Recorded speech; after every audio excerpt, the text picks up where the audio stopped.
Ron, it's my son Sean, my wife Trudy, and we're parents of a 27-year-old special needs child.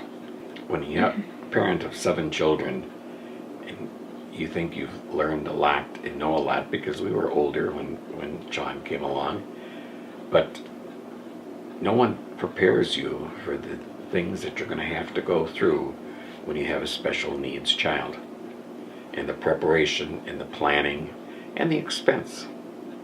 And you have to be an advocate for your child. From the day your child is born until you die, you must be an advocate for that child and fight for the rights for that child. The biggest problem is after 22. There is nothing other than Pioneer. And like I say, what comes around now with NISRA. And you have to have help. You have to have help. We were down to about 3 weeks of cash reserves. That's a scary position to be in when, you know, we employ 300 and some people, and you're wondering how you're going to make the next payroll. You know, we were providing services, paying staff, doing everything we needed to do, but the state was 8 to 10 months behind in paying us.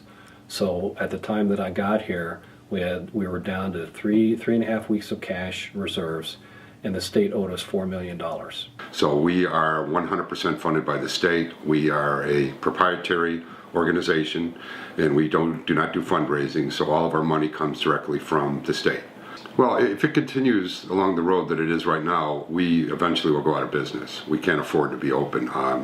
Right now, if it wasn't for Harris Bank and the local bank people that I deal with, we wouldn't be open right now. We've been able to access a line of credit from them. They've been very workable with us.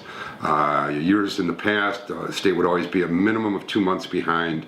They've gone as far as 7 months behind. There was one point where I think they owed us $1.2 million. And the second largest organization in town behind us was Family Services. This is what happened to them. They got far enough behind, you know, with what the state owed them, and couldn't, you know, after banks really won't let you borrow on money that's owed back to you because that's a debt upon a debt.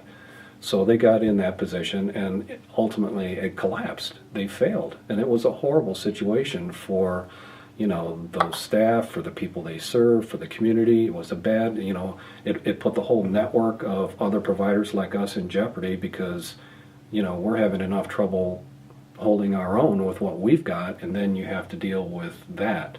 It's a very, very difficult situation for us to be in because our mission is to serve people. But if the funding isn't there or we're underfunded like we are, it's a challenge for us to do what it is that we do with the folks that we do, and then there's this constant demand out there for more. And that's where we are, is that they're trying to fix the system without supporting the one that they've built over time, and so the solutions don't match up with the current environment, and they aren't clearly communicated, they aren't clearly executed, and therefore you're making the system more unstable. And we're all serving populations that are, on the best of times, unstable, whether in their health, in their mental health, in their abilities to communicate, to travel, to secure the food or the heat that they need. But it's a constant game of trying to get down there and shout the loudest. And there's no end to it, because you get a payment, and then 4 or 5 months later you have to go do the same thing again and scream, and it's a ridiculous way to do business, you know, especially in a human service field with people who are in such need. So we're very nervous about the money. We're figuring it's somewhere around $2.5 billion is owed to our sector. And we're very, very nervous, and that's why we're working on a bill to try to get our sector paid, because we have the most to lose and the least assets to borrow against to be able to make coverage. And so our hope is that we'll be able to pass this bill this session, you know, by May 31st, that will at least allow the state to get $2.5 billion to pay off all of our back bills. Illinois is one of the last states in the union for services for disabled people. We should be ashamed of ourselves.